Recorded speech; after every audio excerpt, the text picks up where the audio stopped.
Good morning, everybody. We are working through the fruits of the Spirit. We are into our final spirit in this particular book. The final spirit.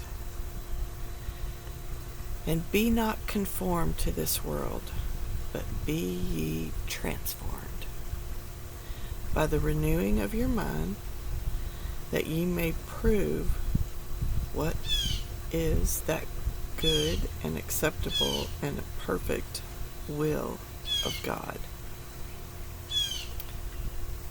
And that's Romans 12:2.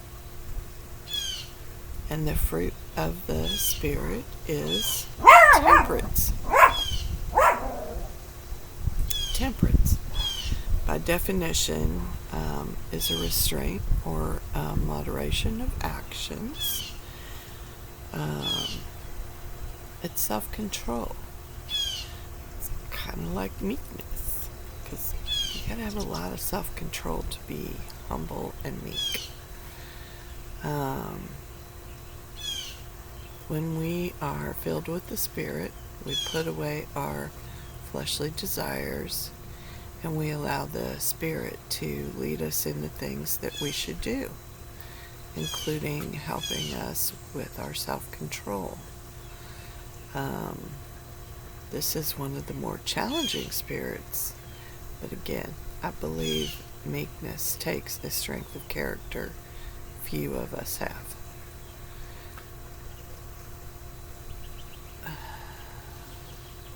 We do need to live our lives in a self-controlled way, to present ourselves to the world more like Christ, who was always in command of his thoughts and his emotions in his heart. Make a game plan today to help you overcome some of your traits that are less like God, for sure. And we've got some Bible verses today, and feeling good about the day. It's beautiful outside today. I'm actually going to enjoy this day off. I'm going to get some work done for the Lord. I'm going to get some work done in my yard. I've got some plans for today. I'm going to gather my children, and we're going to spend some time together. And I'm really looking forward to that. So, let's go ahead and get started with our scriptures today. And today's scriptures are in the New Testament. And let's see. I always like to read through them in order, so makes it easier for me to dig through the Bible that way. So let's start with our first one is in Romans. It's Romans 13:14. But put on the Lord Jesus Christ, and make no provision for the flesh to gratify its desires. That's a good one. That's a great place to start. All right, let's see. Let's move on. We're going to move on to Corinthians.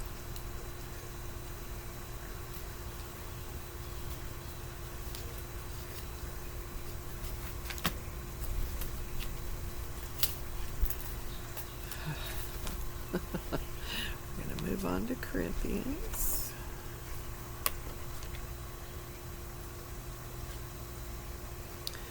And right here, there's so many notes. It's hard to see what book I'm in for all the notes in the Bible, which I love and I'm starting to dig into. And again, I'm so excited about this Bible. I really can't even hardly express the excitement about this, to be able to study and understand things in a new way. It's super exciting for me. All right, so we have 1 Corinthians 9:27.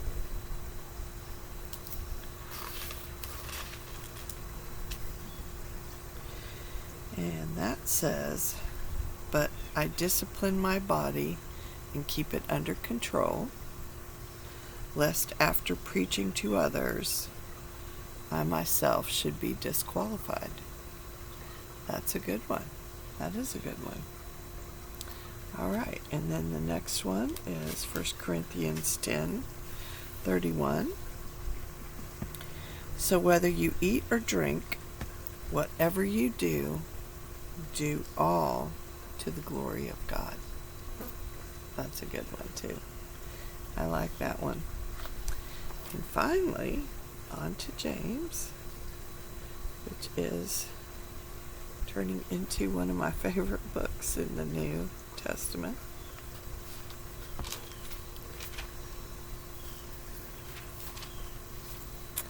All right, James 4:7.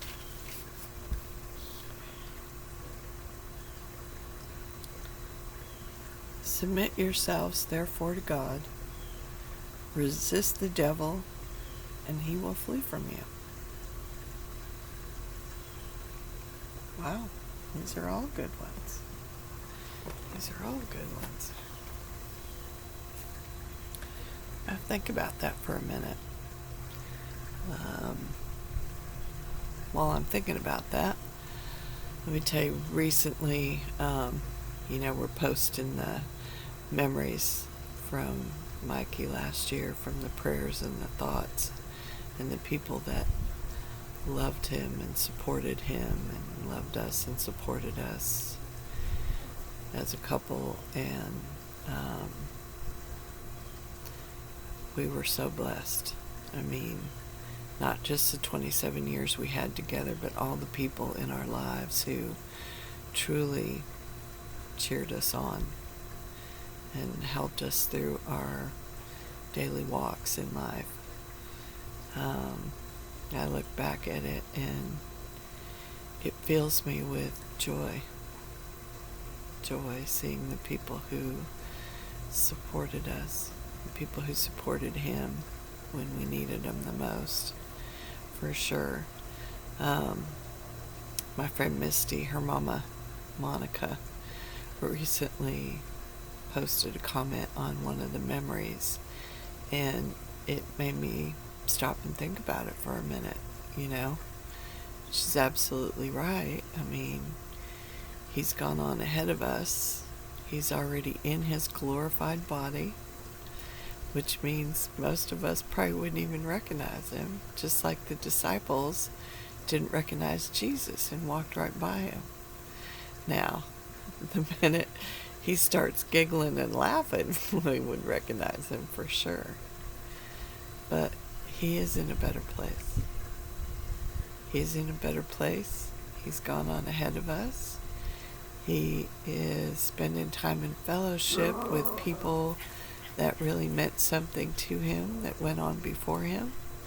And there's a lot of them. Just like there's a lot of us here who miss him dearly. But I'm glad he's in a better place. I'm glad his body's healed. I'm glad he doesn't suffer the trials he suffered here on earth, physically and mentally. He had a big life. He had wonderful things that happened to him, and he had things that happened to him that should never have happened to him. Tragedies and people who came against him that shouldn't have. So, I know he's in a better place. I know the Lord is strengthening me to continue on without him And it's been such an unusual year for all of us who have been left behind. But when you think about it that way, I am so happy for him, knowing that he's not in any pain, he's not suffering in any way. In fact, the statement about him messing up my mansion that I made recently, I know that's what he's doing.